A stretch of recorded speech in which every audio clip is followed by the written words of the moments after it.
June 11th, 1997, at the Delta Center in Salt Lake City, everything pointed to Michael Jordan sitting out. He hadn't eaten, struggled to stand, and doctors urged him to stay in his hotel room while the Bulls prepared for Game 5. Chicago had lost 2 straight in Utah, the finals were tied, and the Jazz hadn't lost a home game all postseason. The best player on the planet was clearly running on fumes, yet he walked onto the floor anyway, and what happened next didn't just swing the series, it etched his performance into basketball history. Jordan on the move, baseline left. Huh? Oh, no! Jordan, crossover. This wasn't just another basketball game. It was a test of pure will. If you've never watched someone push past every limit their body sets, get ready, because on this night, the flu wasn't the only opponent about to lose. So let's rewind the clock and follow a player chasing respect like it was personal business. Coming off one of the most dominant seasons the NBA had ever seen, the Chicago Bulls picked up right where they left off. They stormed through the opening of the year with 12 straight wins and reached the All-Star break sitting at an incredible 42-6. This wasn't just a great team winning games. They were once again hunting history. In the final game of the regular season, Chicago had a chance to become the first team ever to win 70 games in back-to-back years. But when Scottie Pippen's potential game winner against the Knicks bounced off the rim, the Bulls finished 69-13. Still the best record in the league, just one step short of immortality. And Michael Jordan wasn't easing up. He wasn't content.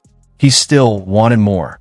After a season like that, Jordan had every reason to expect another MVP trophy in 1997. The year before, he averaged 30.4 points, 6.6 rebounds, and 4.3 assists while leading Chicago to a record-setting 72 wins and a 4th championship. He won MVP almost unanimously, missing a clean sweep by just 4 votes that went elsewhere. In 1997, the Bulls didn't quite match that historic pace, but 69 wins was still remarkable. Jordan's production barely dipped, posting 29.6 points, 5.9 rebounds, and 4.3 assists. With every team gunning for them and the weight of a championship hangover hanging over the locker room, it was still an incredible year for Mike.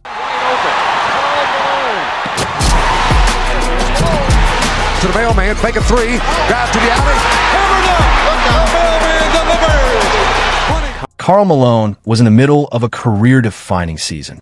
After years of coming up short, he powered the Utah Jazz to the top of the Western Conference with a 64-18 record. When the MVP ballots were counted, Malone narrowly beat Michael Jordan by just 29 votes, the second closest MVP race the league had ever seen. Jordan had the scoring title, the better team record, and a strong case of his own. But for many in Chicago, it felt like the decision had less to do with Malone's excellence and more to do with voter fatigue surrounding Jordan's dominance. Bulls head coach Phil Jackson didn't hide his frustration. He pointed out that Chicago won 69 games largely because of the energy and leadership of Jordan and Scottie Pippen, despite constant disruptions throughout the season. Injuries, suspensions, and locker room chaos followed the Bulls all year, while Utah stayed healthy and intact. Jackson acknowledged Malone's great play, but questioned how Chicago could still reach 69 wins under those conditions without Jordan driving it. To him, Jordan was still searching for anything that could push him harder. When the playoffs began, the Bulls looked every bit like the favorites, with Jordan and Scottie Pippen still operating at full force. Chicago swept Washington in the first round and then faced the 4th-seeded Atlanta Hawks, a team led by Steve Smith, Christian Leitner, and Mookie Blaylock. On paper, it looked like a short series, until Atlanta shocked Chicago by stealing Game 2 at the United Center, capitalizing on a rough third quarter and a late scoring burst from Smith. That loss lit a fuse. Jordan stormed into the locker room afterward and delivered a message teammates would never forget. According to players, the room fell silent as he challenged everyone, questioning whether they truly understood what it took to win. Coaches stood back and let him speak. Whatever was said landed hard. In Game 3, the Bulls responded with force, locking Atlanta down to 36% shooting and cruising to a dominant 180 win. The Bulls' next challenge was a Miami Heat team playing with confidence after surviving a brutal 7-game series against the Knicks. It marked the deepest playoff run in franchise history for Miami and felt like a turning point, especially with Pat Riley pulling the strings. On paper, the Eastern Conference Finals had the potential to be explosive, but only if Miami's stars delivered every night. That never happened. Alonzo Mourning and Tim Hardaway were expected to carry the load, yet Chicago cracked the code almost immediately. The Bulls' defense clamped down, and before Miami could settle in, they were buried under a shocking 30-0 run. Mourning looked rattled, finishing Game 3 with just 12 points, 9 rebounds, and 9 turnovers. Hardaway never found his rhythm either, swallowed up by pressure and physical defense, ending with 6 points and 5 turnovers. Jordan later explained the plan clearly. Shut down Hardaway's lanes, deny outlets, and never let him feel comfortable. While Mourning's physical tools were undeniable, the real battle was happening in his head, and Dennis Rodman knew it. Giving up height, but never ground, Rodman leaned fully into psychological warfare, constantly prodding and provoking.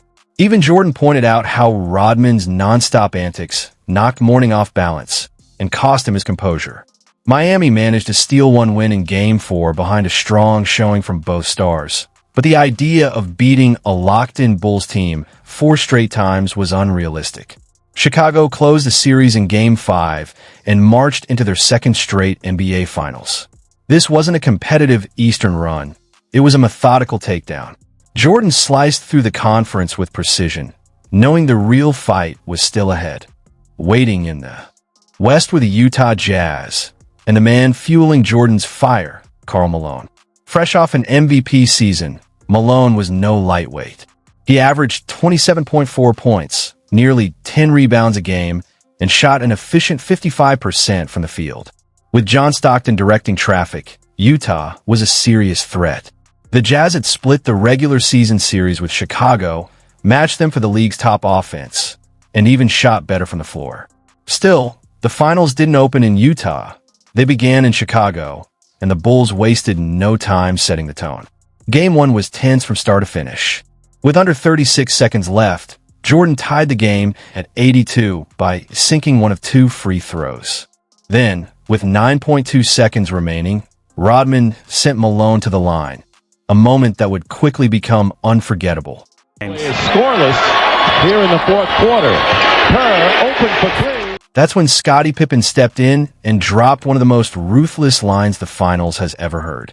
He leaned over and reminded Karl Malone, "The mailman doesn't deliver on Sundays." Malone stepped to the line and missed both free throws. Jordan grabbed the rebound, calmly called timeout, and moments later did what he always did. As the clock expired, he buried a smooth 20-footer, sealing the game and reminding everyone exactly who owned the moment. First, the fadeaway jumper, don't foul. Jazz over the foul limit. We're down to 5. Jordan putting moves on Russell. We're down to 2. Now to 1. Here's Jordan.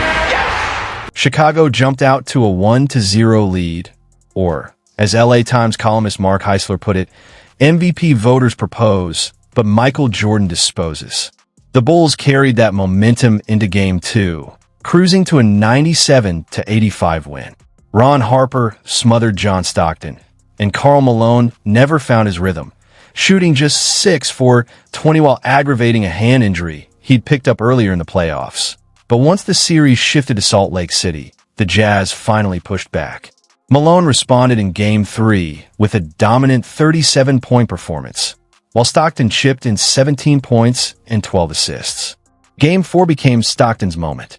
He hit timely shots, made key defensive stops, and delivered a perfect late pass to help Utah even the series.